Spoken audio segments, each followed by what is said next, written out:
Ce n'est pas un scénario de film, c'est réel. Et c'est arrivé dans ma propre maison. Avez-vous déjà fait tellement confiance à quelqu'un que vous avez tout laissé au nom de votre famille? Et que cette même personne a utilisé votre confiance pour vous détruire? C'était comme ça avec moi et ma sœur Natacha. Elle m'a tout pris, mes économies, mes projets, ma paix. Et il a utilisé cet argent pour payer un mariage luxueux. Elle ne savait pas que le lieu choisi pour organiser la fête était le mien. Le salon? L'espace vert d'Evelyn. L'un des plus chers et des plus convoités de la ville. Elle pensait qu'elle le tuait. Mais j'étais le propriétaire secret. Et quand j'ai réalisé ce qu'elle avait fait, je n'ai pas explosé. J'ai élaboré un plan. Avec l'aide d'Anna, ma manager de confiance, j'ai caché un détail dans le contrat qui allait tout changer. Cette histoire se déroule au sein d'une famille, où la confiance doit être sacrée. Mais il s'agit de quelque chose de plus grand: l'estime de soi, l'autonomisation des femmes, le respect, la responsabilité, oui. La vengeance avec classe. Ce n'était pas impulsif. C'était prévu. Et lorsque la vérité a éclaté, personne dans notre famille n'est sorti indemne.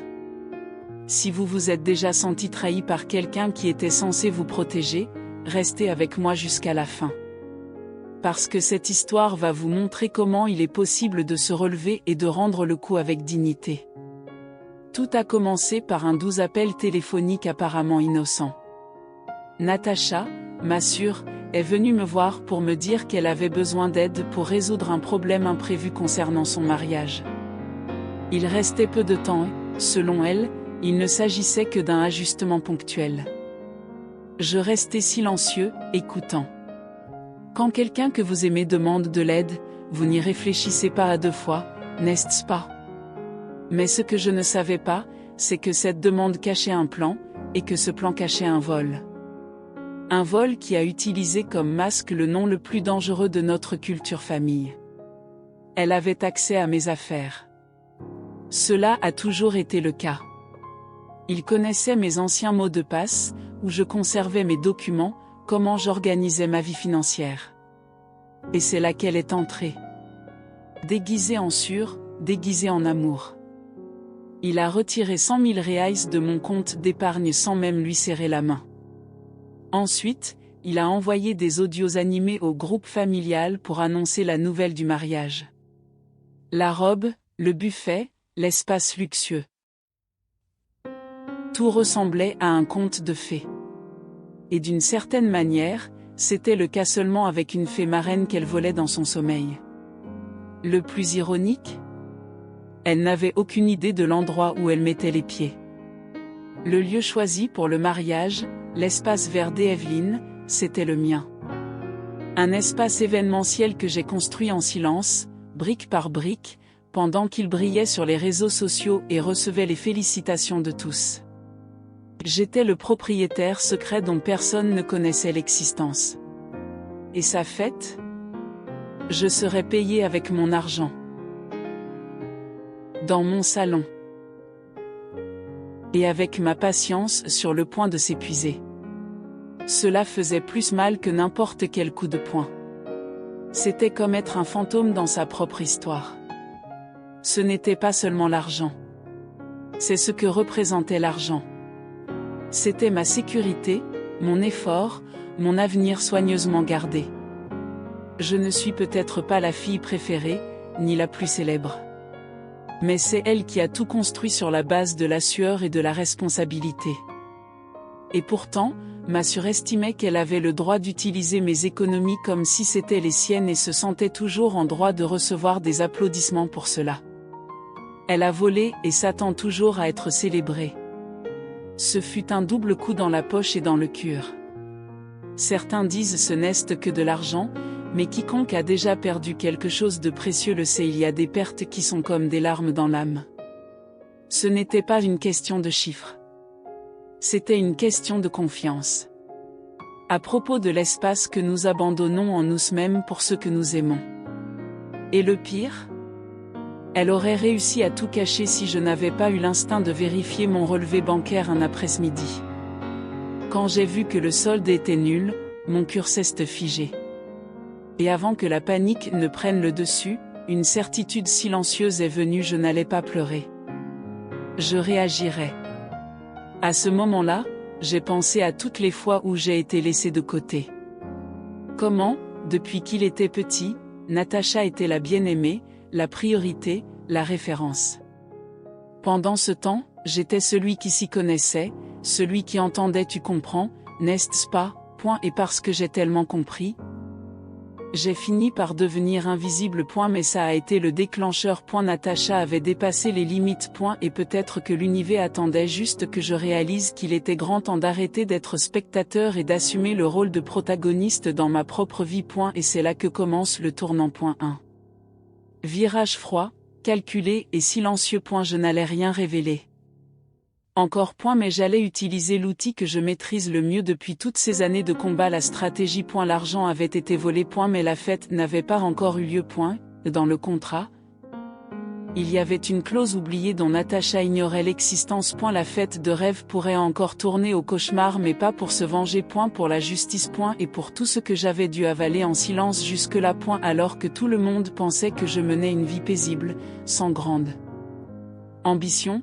Je plantais tranquillement un empire. Je n'avais pas besoin de publier de photos ni d'obtenir des likes. Mon plaisir était de voir chaque détail prendre forme sur papier, puis dans le monde réel. Tandis que Natacha recueillait des éloges pour ses choix audacieux et son authenticité, je collectionnais les contrats, les fournisseurs, les espaces et les récompenses. Le tout enregistré au nom d'entreprises discrètes, planifiées pour que personne ne puisse relier les points. Je ne voulais pas de projecteur. Je voulais la liberté. L'espace vert d'Evelyn n'était que le début. Derrière cet espace charmant, plein de jardins fleuris et d'un éclairage impeccable, se cachaient d'innombrables heures de travail et des nuits blanches. Chaque centime investi là-bas était durement gagné, le résultat de petits événements, d'un travail acharné et de clients exigeants. J'étais la fille qui offrait aux autres les coulisses parfaites pour briller.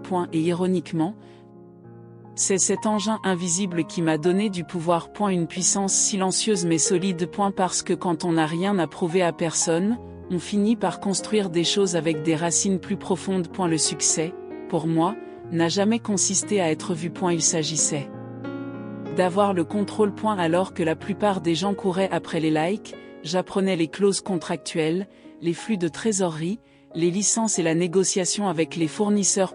Et j'ai commencé à ouvrir d'autres espaces, à constituer des équipes dignes de confiance, à être invité à des événements de remise de prix. J'ai reçu des labels d'excellence, j'ai été reconnu par des magazines spécialisés, le tout sous des noms stratégiques qui ont détourné l'attention de mon identité. L'ego 2. Natacha cherchait la scène. Le mien cherchait la sécurité. Beaucoup de gens pensent que l'entrepreneuriat consiste à avoir une bonne idée et à prendre des risques fous. Non. Entreprendre, c'est avoir de la patience, savoir écouter plus que parler et apprendre de ses erreurs sans chichi. C'est comme ça que j'ai grandi. Avec un travail humble, souvent sous-estimé par les autres, mais réalisé avec cohérence. Quand ils me regardent et me disent comment as-tu fait tout ça, la réponse est toujours là. Même pendant que vous étiez occupé à m'ignorer, je construisais. Brique par brique. Jour après jour. Mais ne pensez pas que tout a été facile. Il y a eu des moments où j'ai failli abandonner. Dans lequel mon compte est presque tombé à 0. Où les clients annulaient à la dernière minute, où les livraisons n'arrivaient pas. La différence est que je n'avais personne pour me sauver et c'est peut-être précisément ce qui m'a rendu plus fort. Parce que lorsque vous apprenez à vous sauver, vous arrêtez de demander de la reconnaissance. Et c'est ainsi que Susan Jones, celle qu'on a toujours qualifiée de trop calme, est devenue la femme la plus stratégique de la famille et personne ne l'a remarqué. Il y a une phrase qui m'est restée longtemps en tête: les racines poussent dans le noir. Je me répétais cela chaque fois que j'avais l'impression que rien n'allait. Et c'est dans le noir que j'ai grandi. Dans le silence. En discrétion. Jusqu'au jour où ma sœur, sans le savoir, a choisi le lieu qui symbolisait dignement tout ce que j'avais construit et a essayé de le payer avec ce qu'elle m'a volé. C'était presque poétique. L'ironie parfaite. La scène idéale pour le comeback que je répétais depuis des années. Et je le savais, personne ne comprendrait rien quand la vérité éclaterait. Parce qu'aux yeux de la famille, Je n'étais que la surénée, celle qui ne s'en mêle pas. Ils ne se sont jamais demandé ce que je faisais ni où j'étais. Et maintenant, tout le monde était sur le point de découvrir que celui qui semblait vivre en marge était en réalité le fondement qui maintenait tout ensemble. Et que même la fête parfaite pour la star de la famille n'a été possible que grâce à moi. Au moment où j'ai réalisé l'étendue de la trahison, quelque chose en moi a changé. Il ne s'agissait plus seulement d'argent, de fierté ou de blessures émotionnelles. C'était une question de limite. Et quelqu'un qui avait toujours été considéré comme passif serait désormais impitoyable. Mais pas avec des cris ou des cabanes. Avec de l'intelligence. Et je savais que je n'étais pas seule. Anna, ma manager de confiance, savait tout. Elle était à mes côtés depuis les débuts des Evelyn Green Space et avait vu à quel point je me battais pour y arriver. Quand je lui ai raconté ce que ma sœur avait fait, elle a répondu par une seule phrase: faisons cela à notre manière. La première action fut de réviser le contrat de mariage. Lors d'événements de luxe, les détails juridiques sont des armes silencieuses et le contrat de Natacha contenait une clause claire: le paiement intégral doit être effectué 60 jours avant l'événement. Il s'avère qu'elle n'avait payé que la moitié avec l'argent qu'elle m'avait volé. L'autre moitié. Elle comptait sur un prêt qui n'avait même pas encore été approuvé. Et bien sûr, avec notre nom de famille pour négocier les délais. Le problème, j'étais le propriétaire des lieux. Et je n'étais pas prêt à céder. Avec l'aide d'Anna, nous avons fait quelque chose d'élégant. Nous avons conservé tous les délais, toutes les conditions et chaque détail du contrat tel quel. Rien n'a été changé. Ce que nous avons changé, c'est la tolérance. Il n'y aurait aucune faille. Il n'y aurait aucune exception. Si le paiement intégral n'était pas effectué à la date stipulée, l'événement serait annulé et l'amende contractuelle activée. Mais Natacha, croyant avoir affaire à un autre fournisseur commun, pensait que tout pouvait être négocié à la dernière minute, comme elle l'avait fait toute sa vie. À ce stade, je ne voulais plus seulement la justice. Je voulais qu'elle comprenne ce que signifie la responsabilité. La douleur de devoir tout gérer seul. Le poids de supporter les conséquences. Il ne s'agissait pas d'humilier. Il s'agissait d'enseigner. Et la meilleure façon d'y parvenir était de la laisser trébucher sur ses propres choix, non pas par méchanceté, mais par dignité. Parce que, curieusement, au fond, je voulais toujours que ma sœur grandisse. Qu'elle se regarderait dans le miroir et verrait la femme qu'elle pourrait être si elle arrêtait de manipuler les autres. Anna a exécuté chaque étape avec discrétion. Il a confirmé les fournisseurs, simulé la normalité, s'est occupé de la mise en place initiale de l'événement comme si tout était sous contrôle. Mais je savais que le jour où le paiement serait dû serait le tournant. Et je le savais aussi. La tension augmentait à chaque appel téléphonique du conseiller de Natacha, essayant d'ajuster les dates. Mais nos réponses ont toujours été les mêmes comme indiqué dans le contrat: le délai n'est pas négociable. Le masque de sécurité commençait à craquer. Pendant ce temps, mes parents, toujours sans rien savoir, félicitaient Natacha pour son bon goût, son avancement, sa chance d'avoir un endroit aussi recherché. J'ai tout écouté en silence. Il avalait chaque mot comme quelqu'un qui savoure un plat amer mais nécessaire. Parce qu'il y avait quelque chose de plus important en jeu. Ce n'était pas seulement une leçon pour Natacha. C'était pour toute la famille. Pour tous ceux qui ont toujours mesuré la valeur en fonction des apparences, de la popularité et de la beauté affichée sur les réseaux sociaux. Le temps du silence était passé. Il était désormais temps de procéder à un mouvement stratégique. Et ainsi nous sommes allés jusqu'à la fin du délai. Le dernier jour ouvrable, à 17h précise, pas un seul centime n'avait été déposé. Anna m'a appelé d'une voix calme. Veux-tu que j'active la clause? J'ai pris une profonde inspiration et j'ai répondu oui. C'est à ce moment-là que la roue a vraiment commencé à tourner. Et il n'y avait pas de retour en arrière. Lorsque la notification officielle de l'annulation est arrivée, le chaos a commencé. Natacha a paniqué. Il a pleuré, crié, essayé désespérément de contacter tous les responsables de l'espace vers des Evelyn. Anna est restée ferme. Pas de paiement, pas d'événement. Le conseiller a paniqué. Le mariage de rêve était en ruine et personne ne pouvait comprendre comment cela était possible. Après tout, qui refuserait d'assister à un événement si cher, si public, si parfait? La réponse était simple: le propriétaire secret savait déjà tout. Et elle n'allait pas reculer. À la maison, L'effondrement s'est propagé comme un poison. Natacha a tenté de cacher son désespoir, mais les échecs de cartes, les refus des fournisseurs et les retards dans les réservations ont commencé à révéler le désastre. Mes parents, confus, ont essayé d'intervenir, mais plus ils en demandaient, plus elle était confuse. Jusqu'à ce que la bombe tombe. Elle a avoué avoir utilisé l'argent de la famille pour payer une partie du mariage. C'est à ce moment-là que le monde bascule. Mon père était silencieux. Les yeux de ma mère s'écarquillèrent. Et je viens de regarder. C'est à ce moment-là que je me suis levée et j'ai dit calmement: c'était mon argent. Les économies que j'économisais depuis des années. Et vous faites toute une histoire avec ce qui m'a pris une décennie à construire. Le silence était assourdissant. Ma mère a murmuré: ce n'est pas possible. Mon père secoua la tête, comme s'il essayait de se réveiller d'un cauchemar. Natacha pleurait, mais plus comme une mariée stressée. Maintenant, c'était un pur désespoir. Pour la première fois, tout le monde a compris qu'il ne s'agissait pas seulement d'une erreur financière. C'était une trahison venant de l'intérieur même de la maison. La révélation de mon identité en tant que propriétaire de l'espace a été le deuxième coup dur. Ma mère a demandé: est-ce que Evelyn vous appartient? Et j'ai juste hoché la tête. Mes parents ne pouvaient pas le comprendre. Pendant des années, ils m'ont vue comme une fille tranquille, presque invisible. Et maintenant, ils ont découvert que tout ce qui semblait être le succès de Natacha n'était possible que parce que j'existais. Il était impossible d'ignorer l'ironie. Le parti qui unissait les familles s'est effondré précisément à cause du mensonge qui soutenait l'éclat de la mariée. Les discussions se multiplient. Des accusations ont été lancées en l'air. Et il était impossible d'empêcher l'émergence de vérités anciennes. Natacha a toujours été traitée en priorité. Et moi, comme solution. Elle a fait des erreurs et j'ai compris. Elle a demandé et j'ai cédé. Mais maintenant, le cycle était rompu. Pour la première fois, les conséquences n'ont pas été atténuées.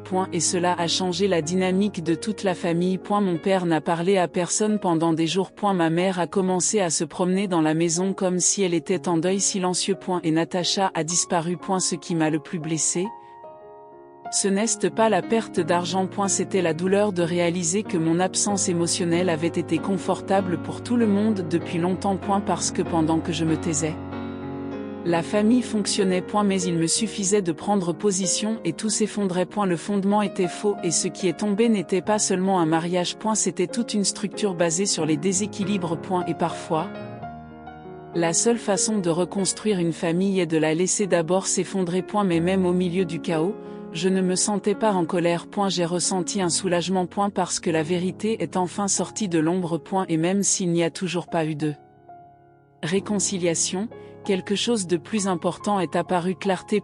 Et avec la clarté vient la possibilité de transformation. La fête est finie. Mais la véritable histoire ne faisait que commencer. La chute a été dure. Et comme toute vraie chute, elle n'a pas été accompagnée de glamour. C'est venu avec le silence. Avec honte. Avec la douleur de faire face à son propre reflet. Natacha a disparu pendant quelques jours. À son retour, elle n'était plus la même. Les yeux étaient moins brillants, le visage plus hagard. Pour la première fois, elle était incapable d'agir comme supérieure. Pas d'argent, pas de fête, pas d'applaudissements. Il ne restait plus que la réalité. Et c'est dans cette réalité qu'elle a été obligée d'accepter quelque chose d'impensable: travailler comme serveuse dans un café local. C'était un endroit simple. Petite table en bois, tablier froissé, longue journée de travail. Natacha, qui posait toujours avec des coupes de champagne, portait désormais des plateaux remplis de café et de gâteaux secs. C'est là, parmi les tables désorganisées et les ordres modifiés, que quelque chose a commencé à changer. Elle, qui avait regardé auparavant, a commencé à regarder dans les yeux. Il a commencé à être reconnaissant pour les pourboires, à écouter les histoires de clients solitaires et à se rendre compte que l'humilité n'est pas une humiliation. C'est l'école. Et ceux qui n'ont jamais servi savent à peine ce qu'est le respect. Pendant ce temps, mes parents regardaient aussi dans leur propre miroir. Mon père, toujours fier de sa position, a vu l'entreprise familiale décliner suite à de mauvaises décisions. N'ayant plus de place pour la vanité, il dut tout restructurer. Il a réduit les postes, révisé les processus et repris ses études. Ma mère, qui soustraitait toujours l'affection avec des cadeaux, a commencé à cuisiner. Littéralement. Il a appris à faire du vrai riz, et pas seulement à acheter des plats cuisinés. Il découvre le plaisir de s'occuper de la maison de ses propres mains. Cela semblait peu, mais c'était un début. C'était étrange de voir tout cela de loin. J'ai regardé comme quelqu'un qui regarde une pièce qui a été répétée des milliers de fois. Mais ce n'est que maintenant que les acteurs ont commencé à comprendre le scénario. Je ne pouvais pas encore applaudir. Mais ce n'était pas non plus le moment de se détourner. Il était temps de faire une pause. Laisser chacun agir sans interférence. Le silence était différent maintenant. Ce n'était plus une omission. C'était le respect de ses propres limites. Et ce respect, enfin, commençait à apparaître dans chacun de leurs yeux. Au fil du temps, Natacha a commencé à me chercher. Au début, juste avec des messages courts. Ensuite, les connexions. Et enfin, les visites. Il ne s'est jamais complètement excusé, mais il l'a montré. Il a apporté des fleurs simples, confectionnées par une dame rencontrée au café. Il m'a demandé comment se déroulait mon travail. Il a commenté qu'il admirait la façon dont j'avais réussi à garder tout en ordre sans faire d'histoire. C'était étrange d'entendre ça. Venant d'elle. Mais d'une manière ou d'une autre, cela semblait sincère. Pour la première fois, c'était comme si elle voyait qui j'étais, pas celui qu'elle imaginait que j'étais. Bien sûr, la blessure était toujours là. Les trahisons familiales ne disparaissent pas avec le café et les fleurs. Mais il existe un remède qui ne vient qu'avec le temps et avec les véritables efforts de ceux qui veulent changer. Natacha a commencé à me payer petit à petit. Avec leur propre salaire. Ce n'était pas la valeur qui comptait. C'était le geste. La reconnaissance. La responsabilité. Enfin, assumer. C'était comme si, pour la première fois, elle comprenait que la vie ne consiste pas toujours à briller, mais à affronter les ombres que nous créons nous-mêmes. Discrètement, une nouvelle famille commença à se former. Pas celle qui prétend être en harmonie sur les photos, mais celle qui fait face à ses propres erreurs et choisit d'évoluer. La fierté est tombée. La pause est tombée. Le luxe est tombé. Mais les leçons sont restées. Et là, entre les tasses, les plats préparés par ma mère et les conversations difficiles, nous avons réappris ce que signifie être une vraie famille. Ce qui vient après, eh bien, c'était encore à venir. Le temps a passé. Pas grand-chose ose, mais suffisamment pour que certaines blessures commencent à cicatriser. Pas par magie, mais par de petits gestes cohérents. Natacha n'était plus la même et moi non plus. Elle ne parlait plus de fête, de luxe ou d'apparence. Maintenant, je parlais de limites. À propos de ce qu'il a appris aux tables d'attente des cafés. De la honte, de la culpabilité, surtout, du silence. Le silence qui crie quand tu réalises que tu as blessé quelqu'un qui t'aimait. Pour la première fois, elle le reconnut. Et il l'a fait sans se victimiser. C'était un début. Elle a commencé à me rendre visite plus souvent. Il a apporté de petits versements dans une enveloppe. Parfois $5, parfois 50. Et il disait toujours ce n'est pas grand-chose ose, mais c'est avec ma sueur. Et savez-vous ce qui m'a le plus touché, le fait qu'elle réapprenait la valeur de l'argent. De chaque centime. Et plus encore, la valeur de la dignité de celui qui paie ce qu'il doit. Ce n'était pas seulement un arrangement financier. C'était un sauvetage. Un processus lent, presque imperceptible, mais qui a construit quelque chose de plus solide que n'importe quelle salle décorée. Mes parents ont également commencé à se rapprocher, avec des soins plus humbles. Ma mère, auparavant si pleine de formules toutes faites, a commencé à me demander comment j'allais. Pas seulement par courtoisie, mais avec une véritable curiosité. Mon père était encore plus retenu, mais il avait déjà enlevé son armure. Parfois, il m'appelait pour me demander mon avis sur une décision de l'entreprise. Petite chose. Mais pour quelqu'un qui m'a toujours sous-estimé, c'était énorme. C'était comme si, petit à petit, il commençait à me voir pour la première fois. Je n'ai pas cherché à me venger. Il a demandé justice. Et maintenant, je cherchais l'équilibre. Je savais que rien ne serait comme avant, mais peut-être que ça pourrait être mieux. Car la vérité, une fois acceptée, a ce pouvoir. Elle réorganise tout. Pas immédiatement. Non sans douleur. Mais avec de la profondeur. Et c'est ce que j'ai vu dans les yeux de Natacha lorsqu'elle commandait un café et restait silencieuse, regardant par la fenêtre, comme quelqu'un qui avait enfin compris la vie telle qu'elle est. Pas de maquillage. Pas de scène. Juste avec présence. Un jour, Elle m'a apporté un cahier. Il y écrivait depuis le jour de son effondrement. C'était comme un journal d'apprentissage. Il m'a montré des extraits. Des expressions comme nous ne grandissons que lorsque nous perdons le terrain qui prétendait être ferme. Ou ce que je voulais le plus, c'était être admiré.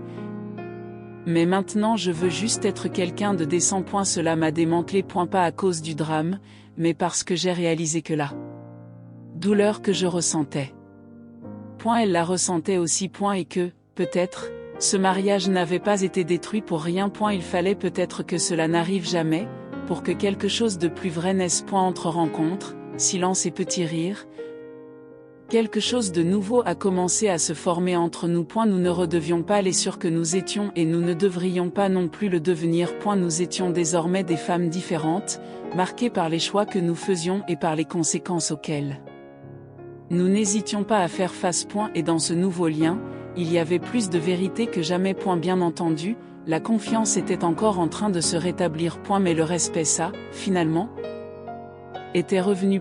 Et c'est dans ce scénario de reconstruction que je me suis regardée et j'ai compris ce que j'ai vécu n'était pas une tragédie. C'était une renaissance. La Suzanne Jones qui existe aujourd'hui est le résultat de la chute, de la douleur et du courage de ne pas rester silencieux. L'argent, le salon, la stratégie.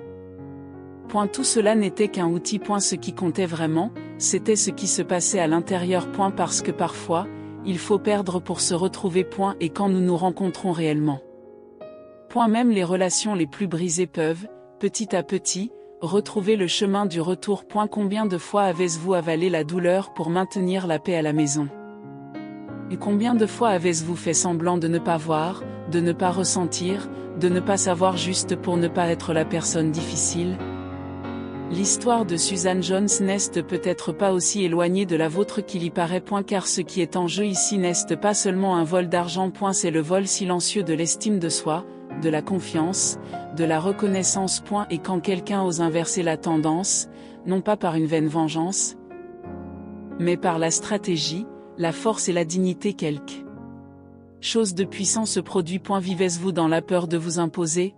Avez-vous caché votre lumière pour que les autres soient à l'aise? Attendez-vous des excuses qui pourraient ne jamais venir?